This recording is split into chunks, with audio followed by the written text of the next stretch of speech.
Look. Hi guys. Hi. I'm Jeremiah. I'm Sasha. Forgot my name. And this is our first shot at a video log. We have no idea how well this is going to come out, and it's probably going to be pretty embarrassing, especially for Sasha. So we left to go full-time on the road. November 3rd.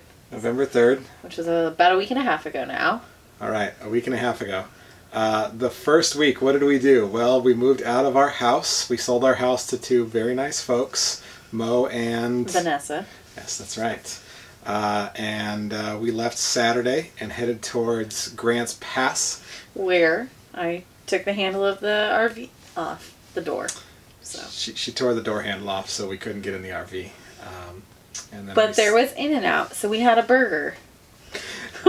And then we spent the next week without a door handle until we got a new one shipped in. Yeah. We spent our first night at Rogue Valley Campground. Valley of the Rogue Campground? Something like that. It was basically a fancy rest stop off of I-5 just south of Grants Pass. And it was very close to all the other RVs. So. But it was the first night we ever got to spend time in our new house on wheels. Well, not actually.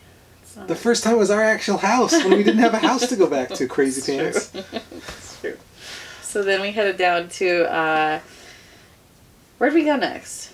Right outside, something red. South of Redding, right before the whole place burned down.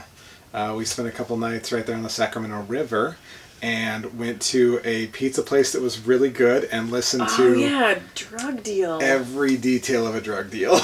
So if you're staying outside of Redding and you need a drug dealer, I know where to go.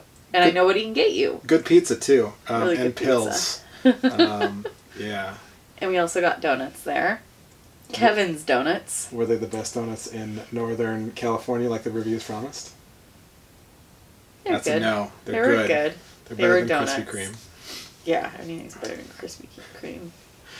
So then we went to see our friends Sean and Risa and Jimmy and Steph and Risa's parents in what is that?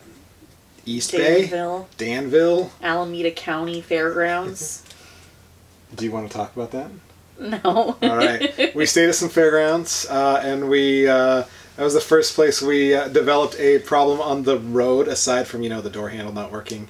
The Explorer that we tow started getting some crazy vibrations, so that was fun, realizing that I don't have all the tools to fix everything. And then also getting a replacement door handle and realizing that I can't fix it because it's the turnbuckle for it is top and bottom. It's on the top instead of the one on the bottom. So I ordered the ever so slightly wrong part. Old Jeremiah could fix it with a vise and a hacksaw. I had to go and buy a hacksaw, and then I found my hacksaw. And not only did you have to find your hacksaw, you put it between your shoes while hacksawing away. I did not have a vise or anything, so I'm still very much getting used to having other people help with stuff and not being able to repair things myself. Yeah, I think that's the biggest thing that we found is things that we would normally do at home so easily we can't do here. Things like getting Amazon packages. We've been chasing one around that's trying to get to general delivery at the post office, and it's just not showing up there.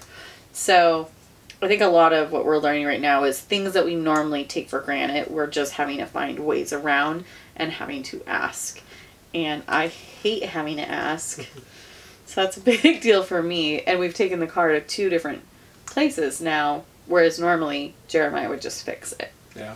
Yeah, so it's very much had some really good experiences with some shops, and they've been very reasonable and everything, but it's just weird not putting it up on my own lift and fixing it at home. So still getting used to that. In Alameda, we had the first we had a remote or a remote a remote RV mechanic come out and diagnose the jacks weren't going down, and it took him 5 minutes to hit the motor with the hammer and go, "Your motor's dying." And I'm like, well. I should have troubleshot that too, but the county grounds said no working on your RV, so I didn't. I should have. But it's just learning those things and having those in our arsenal is helpful. What's the best part of the last week and a half for you? We didn't rehearse this. Shit. I think the freedom. I say that with hesitancy just because we got to see our best friends. So that's probably the best part of the last week, was seeing my best friends. But being able to randomly drive down here to see them was so awesome, because we didn't have to buy a plane ticket. We decided we wanted to come down here and see them. We got to see the brand new baby.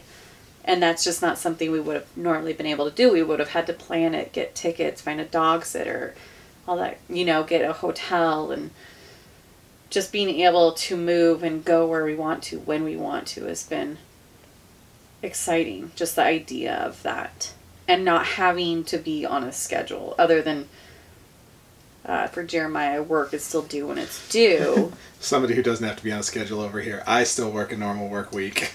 But you don't have to be, you know, at certain places at certain times. So as long as you're available to work during the day or night or weekends. Or all the time, really. But for me, it's awesome. What about for you?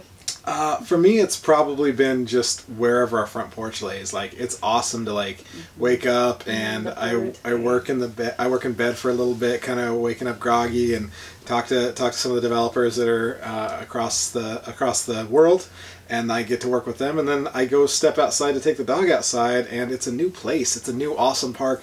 We're outside of Bakersfield right now, and it's this beautiful area that we just step out into no one out there. And it's super quiet. It was the same thing when we were at when we were up in Reading. It was just beautiful to step out, and it's like, yeah, there's other people here in the campground, but man, our front yard is like 50 acres of nature preserve, and then the river is like 500 feet down. Excuse me. Just this morning, we got to see a great blue heron, and that's just not something we would have seen back in Oregon in our 1 acre land. Yeah, and, you know, the backyard is also a big, beautiful sky right now. It's not cold in Portland. You know, it's cold in Portland and cloudy and gross, and here it's not, aside for the smoke making some nice sunsets. But it's just awesome to be like, walk outside, and there's the front yard, which is just wherever it is, and that's so cool. Then I walk back inside, I work, I take a break, and I walk back outside, and it's gorgeous. I take the dog around the park or out into the grass. It's just fantastic to not like have to worry about, you know, okay, I got to go to the store or something else like that's not great, but it's just great to see, you know, the world is our oyster of where to go and what to do. I think that's something that surprised me is how often we have to still go to the store. Yeah. For some reason, I just thought we were going to have an abundance of food, I guess, and like items. And I know as we grow and we get more accustomed to what we actually need, we will be going to the store less, but we still have to go to the grocery store. We still have to eat. And that's something that surprised me, that we've gone to the grocery store twice in the last week and a half. And that just seems excessive, because I thought we were just going to apparently live off the land. What's been your least favorite or worst part of the last week and a half? Tearing the doorknob off the door. You got an easy one. That was obvious. It's been strange to adjust to not having specific responsibilities. I've always really liked to work, and so now I feel a little bit like a housewife that's taking a lot of walks. Interesting. But I think as I define what my role is, more so I'll feel less like that.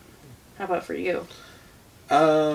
It's probably all the knick-knacky stuff that's added up. Like, I'm used to Amazon packaging everything, or I can run down to the store and grab something.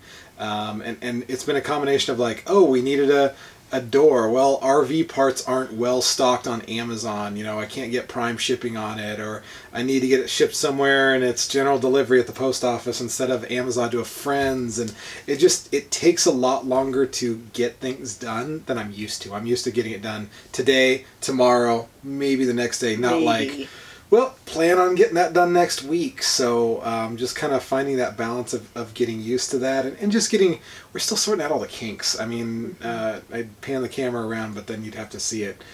Just a lot of little knick-knacky stuff we're still setting up. I still have a bunch of maintenance items to finish catching up on the coach, and just stuff we're figuring out around where to put stuff, cleaning out and tossing stuff we still don't need. Yeah. We brought everything in our entire house that we thought we might possibly need, and we still have empty room. I'm looking at empty shelf right there, and I know there's some empty shelf above us. Like, I don't know where everybody puts everything, but we still have a lot of space and we still have a lot of stuff we don't need. Yeah.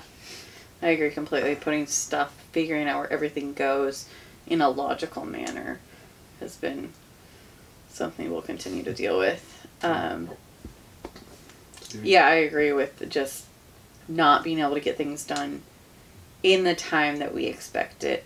Jeremiah called an RV repair the other day, and they said call between the hours of 10 and 3 Monday through Thursday. And I thought, what in the heck? And Jeremiah specifically said, this lifestyle wants us to slow down. And that's just really true. We were so used to going. We're not people that take anything very slowly. So I think that this lifestyle will definitely teach us patience. Teach us to slow down. We'll see. Teach us we don't want to do it, maybe. Yeah. What are you looking forward to most in the next little bit?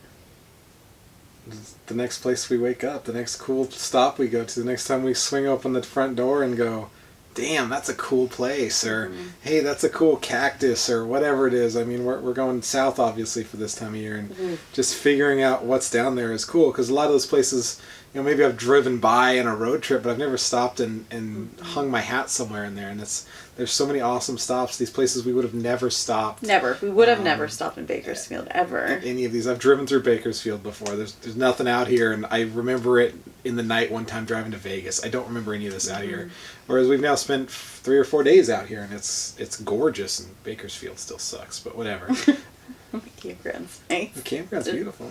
I mean, we saw the heron, we've seen deer, we've seen trash pandas. A lot of trash pandas down here. Yeah, a trash panda got into our dog food last night, so it didn't eat it all, but he did open it. You get some of it, I'm sure. What are you excited about? What am I excited about? I'm excited about Joshua Tree. Not because I'm excited about it, but because I know you're so excited about it. And we're aiming to get there over a weekend, so I'm hoping you'll have more time to actually spend time there. Whereas a lot of these places, you see the morning and you see the night and it's dark. So I'm hoping you'll get to see more of the day. And that's just true. I mean, when you work a 9 to 5, you go to work and when it's dark and you get home when it's dark. That's just life. Only for a couple more seasons here. Yeah, Once the season gets nicer, it won't be so dark for in another month and a half. That's exactly when I'll be darkest. True. No, we got another month and a half. A month and a half. I'm excited to figure out where all the dishes are going to go. Because we use a lot of dishes. I use a lot of dishes. Yeah. I like has to a have pile of cups by her bedside. Not anymore. Cleaned them up today. I counted at peak, and granted, we've only been here for a week and a half. At peak, 5 cups of coffee in various states of consumption / water next to her bed. So water, coffee, beer, soda. Gotta have 4. That's every day. Yeah, it's every day. It's normal. Gotta have different beverages. I use the single Yeti mug. It has coffee in the morning, water in the afternoon, and then beer in the evening. So our friends bought us Yeti mugs. So they bought us 2 each for us. And Jeremiah said, if we play our cards right, we can get rid of all of our other glasses. And I thought, I'm not drinking wine out of this. We'll see. Stay tuned for that update. So we have no idea what we're doing on this. So if anyone wants to see anything of particular interest, yeah, absolutely, or ask any questions, or how we got here, why we're doing this, or wander around the RV or the tow behind, or anything else. I don't know. Everybody likes to see different things. Tell us what would be interesting. Our composting toilet. We don't have a composting toilet. We're not getting a composting toilet. I'm not dealing with pee. It's going to go into the septic, and it's going to go out the macerator, and it's great. No composting toilets. Yeah. Or if you're just curious of the places that we've been, or if that doesn't interest you, just let us know what you'd like to see, and we're happy to share that with you.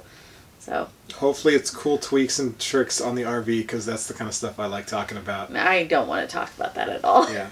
Or fixing door handles that somebody tears off. I have a lot of those stories. But it will be fun to see, if anything, for just us to watch these videos later on. Yeah. And see if we were crazy or if this was a great idea. Yeah. We'll all find out together. Absolutely. Anyways, thanks for tuning in. I'll talk to you guys later. I'm going to cut this part out. No.